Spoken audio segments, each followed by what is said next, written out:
La vie peut souvent sembler injuste, surtout lorsque des choses mauvaises arrivent à ceux qui le méritent le moins. Vous êtes-vous déjà demandé pourquoi les bonnes personnes affrontent souvent des difficultés, tandis que ceux avec de mauvaises intentions semblent prospérer? Dans cette histoire, vous rencontrerez un sage avisé et une villageoise compatissante qui se lancent dans un voyage pour découvrir la vérité derrière cette question troublante. Notre histoire tourne autour d'un sage nommé Alaric et d'une villageoise nommée Lila, qui luttent contre les malheurs persistants de ses amis au grand cœur. En explorant leurs expériences, nous plongerons dans les thèmes de la résilience, de la compassion et de l'importance du soutien communautaire. Vous serez captivé par le récit des bons récolteurs qui, malgré d'énormes défis, montrent que la vraie force réside non seulement dans leur bonté, mais aussi dans leur capacité à s'unir et à se soutenir mutuellement.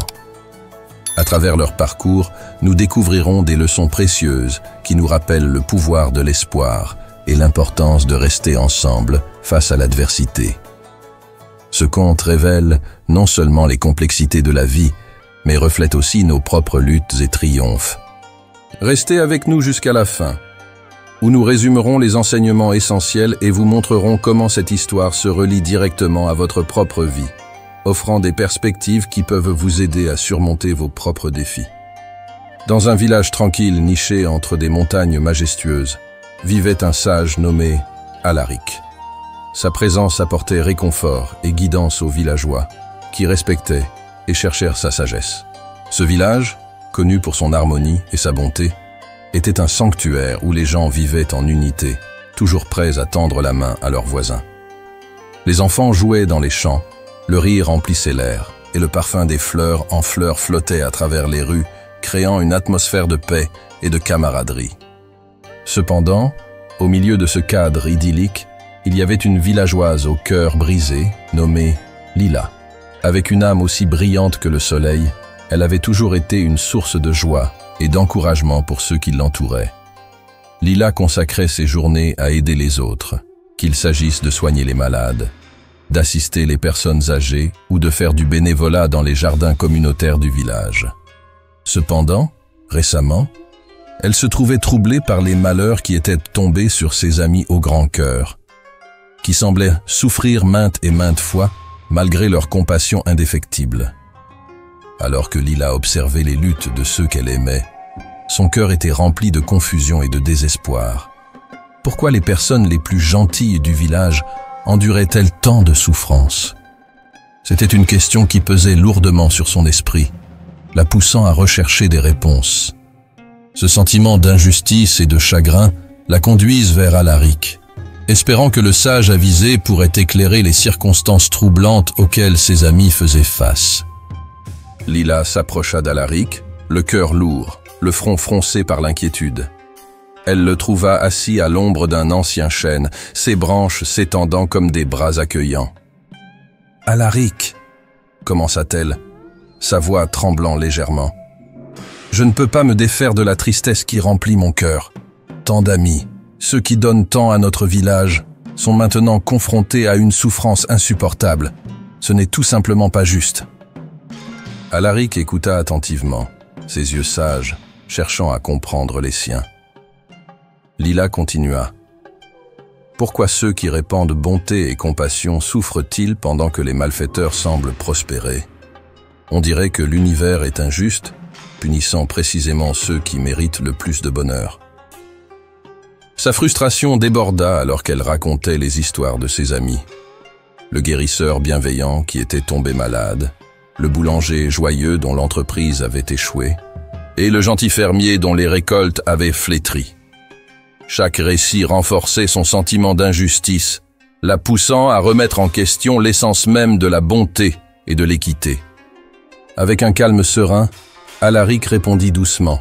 « Lila, tes sentiments sont valides, et c'est en effet une situation troublante. Mais puis-je te partager une parabole qui pourrait t'aider à éclaircir cette question? Cela peut ne pas fournir toutes les réponses, mais cela offrira une perspective qui pourrait t'aider à comprendre la nature de la vie et les expériences de ceux qui te tiennent à cœur. » Lila hocha la tête, impatiente de recevoir la sagesse qu'Alaric promettait.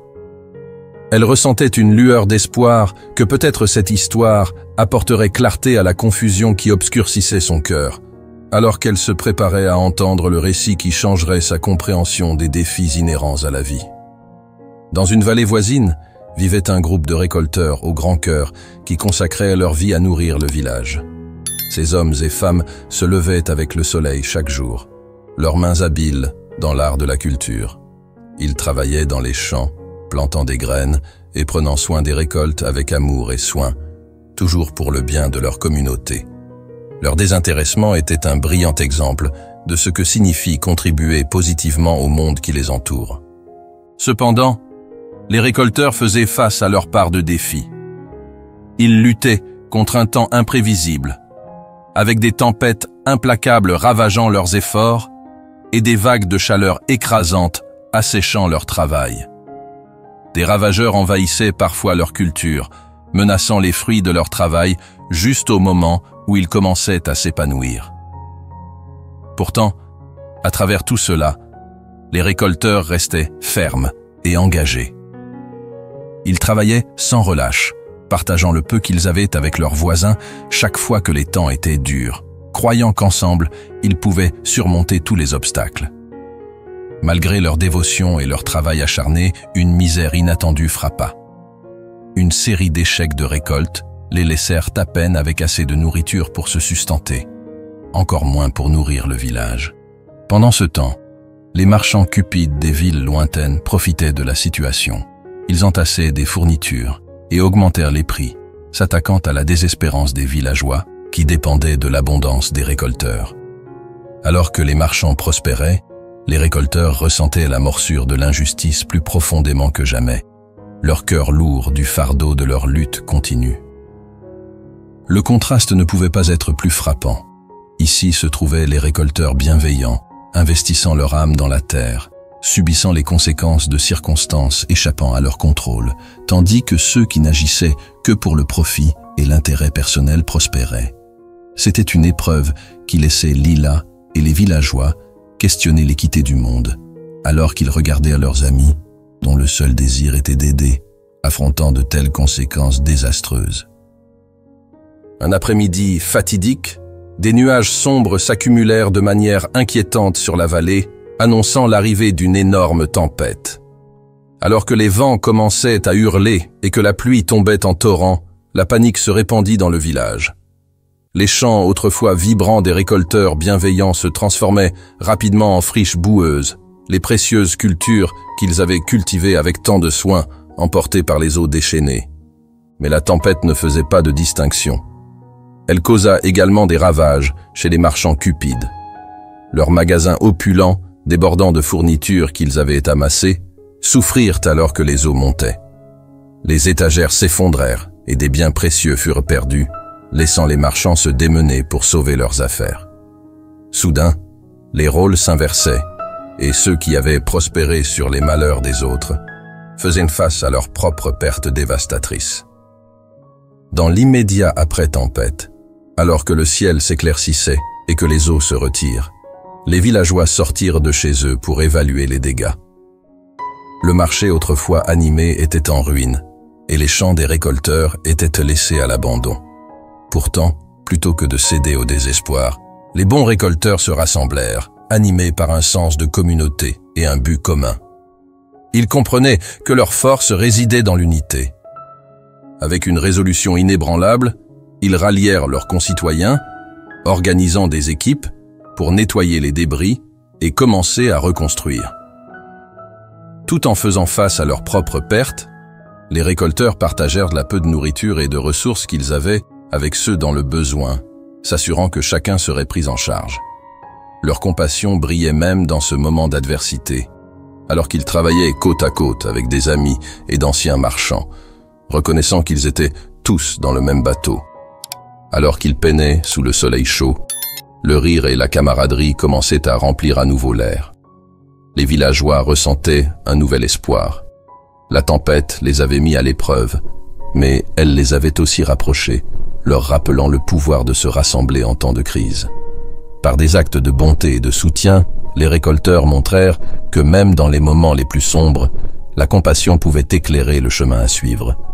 À mesure que les villageois entreprenaient la tâche monumentale de reconstruire, les conséquences de la tempête révélèrent une scène déchirante. Les champs autrefois florissants des bons récolteurs étaient désormais en ruine, dépouillés des fruits de leur travail. Avec le sol encore trempé et boueux, il leur faudrait des semaines pour restaurer ce qui avait été perdu. L'espoir brillait dans leur cœur, mais le poids de leur perte était lourd. Au fil des jours, Lila se rassembla avec ses concitoyens pour évaluer les dégâts. Ils observèrent les récolteurs travailler sans relâche pour recommencer à planter, poussés par l'espoir d'une future récolte. Pourtant, dans l'ombre, se cachèrent les marchands cupides qui voyaient cette situation malheureuse comme une opportunité d'exploiter ceux qui avaient déjà tant souffert. Ils installèrent des étals sur le marché, pratiquant des prix exorbitants pour des biens essentiels, nourriture, vêtements et outils. Beaucoup de villageois se trouvèrent incapables de se permettre même les commodités de base, tandis que les marchands profitaient de leur détresse. Le cœur de Lila se serra à la vue de ses amis, les mêmes récolteurs qui s'étaient donnés sans compter à la communauté, luttant pour nourrir leur famille, tout en étant contraints de voir les marchands s'enrichir à leurs dépens. C'était un cruel coup du sort, et l'injustice de la situation rongeait son âme. Elle ne pouvait comprendre pourquoi ceux qui travaillaient si dur pour nourrir le village devaient endurer de telles souffrances, tandis que ceux qui se souciaient peu de la communauté prospéraient. Dans son esprit, des questions tourbillonnaient, comme les vestiges de la tempête. Pourquoi les récolteurs continuaient-ils de subir de telles épreuves? Est-il possible que la bonté ait un prix, rendant vulnérables ceux qui apportent de la lumière dans le monde face aux ombres? Lila se débattait avec ses pensées troublantes, ressentant un sentiment grandissant d'injustice qui la poussait à chercher des réponses. Elle se sentait obligée d'agir, de faire quelque chose qui pourrait changer le sort des récolteurs et restaurer l'équité dans leur village. Au fond d'elle, elle savait qu'ils méritaient mieux. À la recherche de réconfort et de compréhension, Lila retourna voir le sage Alaric, le cœur lourd des fardeaux du village. Elle le trouva à son endroit habituel sous le chêne ancien, un sourire serein éclairant son visage, alors qu'il observait le monde autour de lui. « Alaric », commença-t-elle, sa voix tremblant d'émotion. « Comment se fait-il que ceux qui font le bien dans ce monde affrontent de si terribles difficultés? Cela semble si injuste. Comment rendre sens à cette souffrance ?»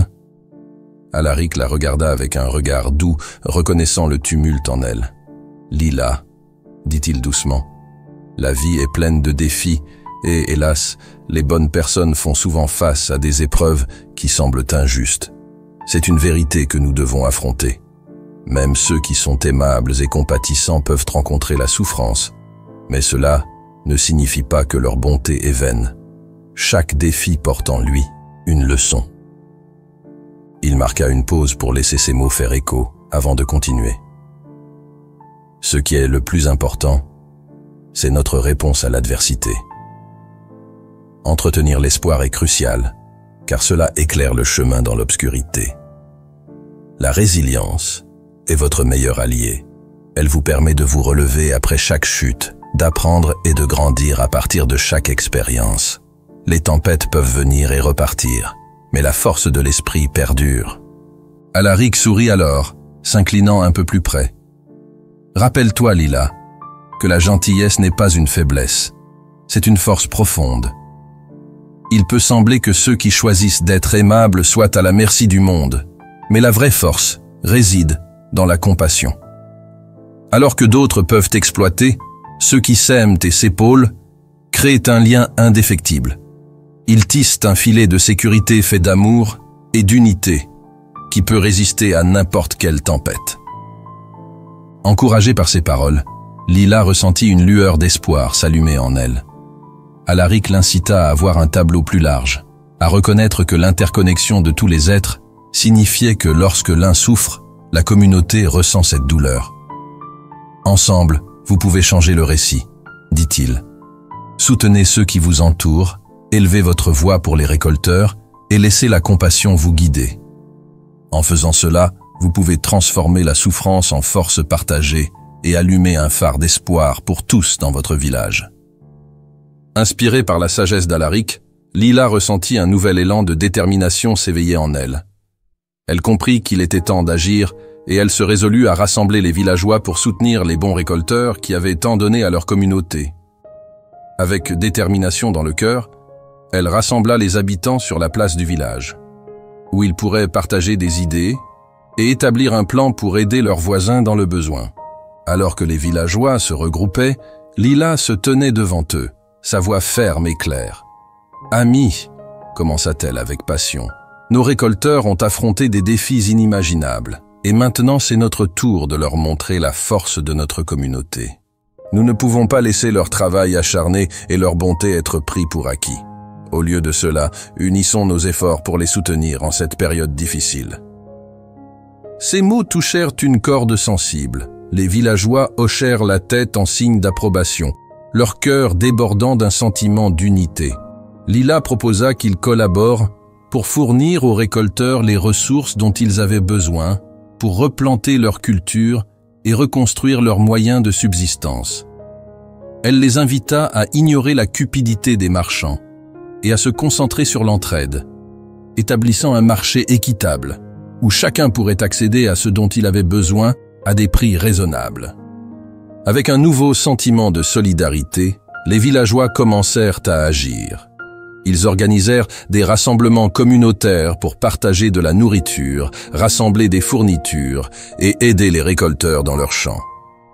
Entendant parler de l'effort coopératif, même certains marchands, émus par l'unité du village, décidèrent de participer et offrir leurs produits à des prix justes, reconnaissant l'importance de soutenir leurs voisins en difficulté. Grâce à cet effort collectif, Lila comprit rapidement que défendre les autres n'était pas seulement un acte de compassion, cela embrassait l'esprit communautaire. Alors qu'elle voyait ses amis se rassembler, partageant ressources et travail, elle réalisa que la bonté avait le pouvoir de transformer des vies. Le village bourdonnait d'une énergie renouvelée, et l'atmosphère passait d'un sentiment de désespoir à celui d'espoir et de camaraderie. À chaque acte d'assistance, Lila ressentait une fierté grandissante en elle. Leurs liens se renforçaient, et la gentillesse qui circulait dans le village commençait à créer un effet d'entraînement, favorisant un environnement où la compassion devenait un principe directeur. Il devenait clair pour Lila que lorsque quelqu'un se levait pour autrui, tout le monde en bénéficiait, créant un village plus gentil et plus résilient, prêt à affronter les défis à venir.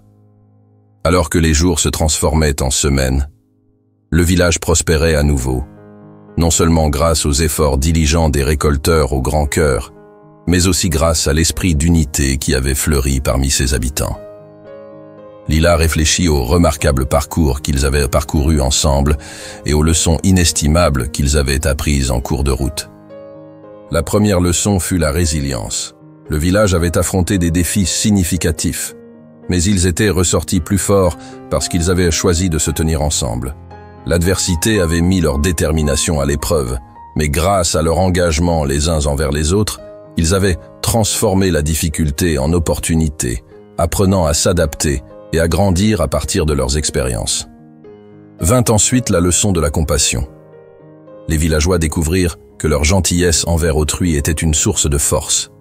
En soutenant les récolteurs et en veillant à ce que chacun ait accès aux ressources, ils tissèrent un tissu de soins et d'empathie qui maintenait la communauté unie, favorisant un sentiment d'appartenance vitale en temps difficiles. Enfin, l'importance du soutien communautaire devint très claire. Lila et ses amis avaient appris que se tenir ensemble en solidarité créait un filet de sécurité pour tous. Le village prospérait non seulement grâce aux actes individuels de bonté, mais parce qu'ils choisissaient collectivement d'élever ceux qui avaient besoin d'aide. Chaque geste, peu importe sa taille, contribuait à la guérison et à la reconstruction de leur communauté. Alors que Lila se tenait sur la place du village, entourée de ses voisins, elle ressentit une profonde gratitude. Inspirée par les enseignements d'Alaric, elle comprit la véritable essence de la force. Elle réside dans l'unité des cœurs bienveillants. De bonnes personnes peuvent en effet faire face à des défis, mais leur plus grand atout est leur capacité à se soutenir mutuellement dans les tempêtes. Avec un sourire chaleureux, Lila se remémora les dernières paroles d'Alaric sur l'interconnexion de tous les êtres. Il avait partagé que tout le monde est lié par des fils de bonté, et c'est cette compassion qui peut surmonter même les pires épreuves. Lorsque nous ouvrons nos cœurs les uns aux autres, avait-il dit, nous détenons le pouvoir de nous élever au-dessus de la souffrance. Avec cette connaissance qui les guidait, le village continuait de prospérer, nourrissant non seulement leur culture, mais aussi l'esprit d'amour et de solidarité qui définissait leur communauté.